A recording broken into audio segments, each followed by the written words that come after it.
Well, friends, welcome to Thinking on Scripture. My name is Stephen Cook. Today we're picking up in another lesson on the subject of soteriology. And today we're going to look at the doctrine of regeneration. We're going to talk about regeneration as it relates to soteriology. Now, as usual, I will post a link in the description below for any of you that would like to have access to my study notes. They are available in PDF format. Today's lesson, I would encourage you to download the study notes because this is a section that I have recently added to this series of lessons on biblical terminology related to soteriology. I actually covered the doctrine of regeneration a few months ago when I was talking about the indwelling work of the Holy Spirit, when we were looking under the soteriological work of God the Holy Spirit. But I thought I would briefly cover it here again under biblical terminology related to soteriology, as I think it is relevant to this particular lesson. All right, so let's talk about regeneration. Now, interestingly enough, the word regeneration only appears twice in the Bible. It appears once in Matthew when Jesus said to them, that is to his disciples, he said, "Truly I say to you, that you who have followed me in the regeneration, when the Son of Man will sit on his glorious throne, you also shall sit upon 12 thrones, judging the 12 tribes of Israel." Now, this is an eschatological reference to the future millennial kingdom or reign of Christ on the earth for 1,000 years. And he's talking about the disciples here. He says, "You who have followed me." When he says in the regeneration, he's talking specifically about the future time of the millennial kingdom. And we know this from context because he says this will be when the Son of Man will sit on his glorious throne. That is the throne of David in Jerusalem. And he says, "And you also will sit upon 12 thrones," notice, judging the 12 tribes of Israel. And clearly this is a reference to future restored Israel during the time of the millennial kingdom. The other time the word occurs is in Titus chapter 3, verse 5. And this is soteriological in the sense of our salvation, because this relates to us as Christians living in the dispensation of the church age. Here Paul writes, he says, "He saved us." That is always a top-down truth. That is, God saved us, not on the basis of deeds which we have done in righteousness, but according to his mercy, by the washing of regeneration, there's our word, and renewing by the Holy Spirit. Now, in both of these places, the Greek word palingenesia is the word that appears. You have a double gamma in the Greek, for those of you that look at the two G's together. But when you have a double gamma in the Greek, it makes an NG sound. And so it's pronounced palingenesia. And according to Bedag, which is the Bauer, Danker, Arndt, and Gingrich, this is a Greek-English lexicon of the New Testament and other early Christian literature, page 752, they define palingenesia as the state of being renewed, the experience of a complete change of life, rebirth of a redeemed person, end quote.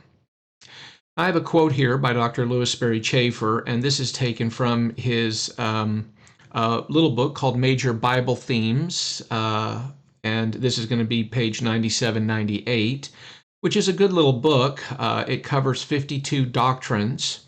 It was originally written by Dr. Louis Sperry Chafer and then revised a few years later by his friend and second president of Dallas Theological Seminary, Dr. John Walvoord. But I'm quoting here from Major Bible Themes. Dr. Chafer says, quote, "On the basis of this text," and here he's talking about Titus 3:5, "the word regeneration has been chosen by theologians to express the concept of new life, new birth, spiritual resurrection, the new creation, and in general a reference to the new supernatural life that believers receive as sons of God." Chafer goes on, he says, "In the history of the church, the term has not always had accurate usage, but properly understood, it means the origination of the eternal life, which comes into the believer in Christ at the moment of faith, the instantaneous change from a state of spiritual death to a state of spiritual life, end quote. And so he uses good language there to capture the idea that one receives eternal life, new life. This is the new life that comes to the believer at the moment of faith in Christ. Quoting now from Dr. Charles Ryrie, and this is from his Basic Theology, page 376, he says, quote, "The word used only twice in the New Testament, Matthew 19:28 and Titus 3:5, means to be born again. To be born from above, anothen, and there he's citing from John 3:3, where Jesus answered and said to him, this would be to Nicodemus, truly, truly, I say to you, unless one is born again, he cannot see the kingdom of God.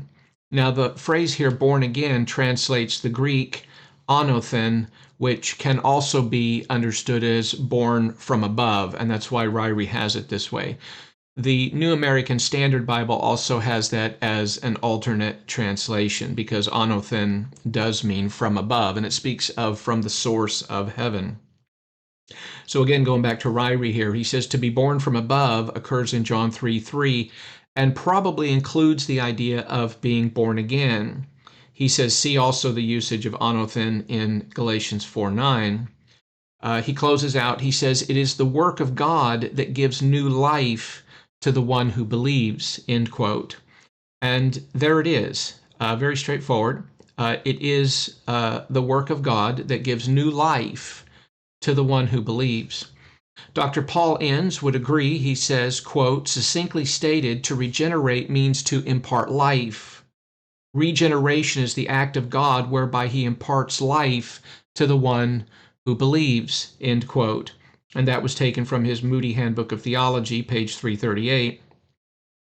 Now, the Greek word anagonao is another word here. Anagonao can be added to this concept of regeneration as well. The word anagonao appears twice in Peter's first epistle, where it is properly translated as born again, and it has the idea of imparting new life. In 1 Peter 1:3 it says, blessed be the God and Father of our Lord Jesus Christ, who according to his mercy has caused us to be anagonao, there to be born again. And then also in verse 23 where he says, you have been anagonao, you have been born again, not of seed which is perishable, but imperishable, that is through the living and enduring word of God. So here we see where the word anagonao communicates the idea of this being born again, this new life that the believer receives at the moment of salvation. Now we should be clear that God is the one who imparts new life. And again, this at the moment a person believes in Christ as Savior. According to Charles Ryrie, here I'm citing him again, he says, God regenerates according to his will through the Holy Spirit when a person believes the gospel as revealed in the Word, end quote. So very clearly, God regenerates. He is the one who gives new life. He is the author of it. And it is eternal life that is imputed to us, that is given to us, and this is according to his will. And this is through the Holy Spirit, John 3:5, where he references here Jesus' words to Nicodemus, truly, truly, I say to you, unless one is born of water, and that's physical birth, and the Spirit, that's new birth, he cannot see the kingdom of God. And this occurs when a person believes in Jesus Christ. Notice John 1:12, but as many as received him. So as many as received him, to those who receive him, to them, that is to those who received him, he gave the right to become children of God, even to those who believe in his name. So to receive him refers to the act of the individual, the lost sinner, who believes in Christ, And so upon this act of receiving him, of believing in his name, he says, who were born not of blood, nor of the will of the flesh, nor of the will of man, but of God. So once this person believes in Christ, then God gives to them that new life. That's what Ryrie's getting at here. Now I have another quote here, and this is by Dr. Paul Enns. Again, this is going to be taken from his Moody Handbook of Theology, page 340. He says, if I can get to it here, he says in John 1:13, indicates the new birth is not affected by the will of man. Now, let me pause there for just a moment because we've just cited that. Now, it is the individual who exercises faith, but faith in Christ doesn't cause anything to happen. It just simply becomes the vehicle of receiving that new life. So he says, but as many as received him, and received there translates the use of the Greek verb lambano, and here it is an aorist active indicative, and the active voice means the subject produces the action of the verb. So as many as received him, these are the ones who receive Christ, to them he gave the right to become children of God, even to those who believe in his name. And believe here translates the Greek verb pisteuo, which is a present active indicative. And the active voice means the subject produces the action of the verb. So this is the person who believes Christ, who believes in him. And at the moment of faith in Christ, God then regenerates that person. And so these are born not of blood nor of the will of flesh. In other words, it wasn't self-actuated, nor of the will of man. It wasn't something that we brought forth, but this new life comes to us from God. So again, going back to Paul ends here, he says John 1:13 indicates the new birth is not affected by the will of man. Regeneration is an act of God, not a cooperative effort between God and man. That is not to say, however, that faith is unnecessary in salvation. It may be suggested that although regeneration and faith are distinct, they occur simultaneously. The two are set side by side in John 1:12 and 13. In John 1:12, at the moment of receiving Christ, parenthetically he says believing, the person becomes a child of God. In John 1:13, it indicates that at that very moment, the persons have been born of God, end quote. So when a person believes in Christ, God then imparts that new life to them. And this is his life, and he is the one who brings this about. Now, biblically, there are numerous passages that place faith as the necessary prerequisite to having new life or regeneration. John 3:16, a passage we're all familiar with. It says, "For God so loved the world that he gave his only begotten Son." Notice that whoever believes in him, there's the response on the part of the individual.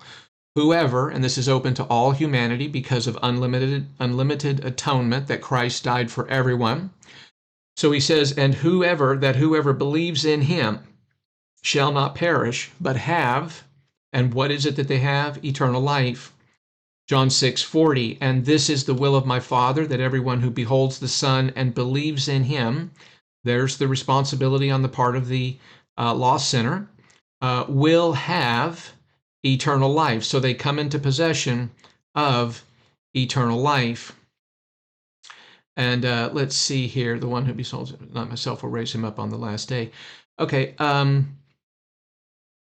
the word have there, interestingly enough, is a verb. It's the verb echo, E-C-H-O, echo.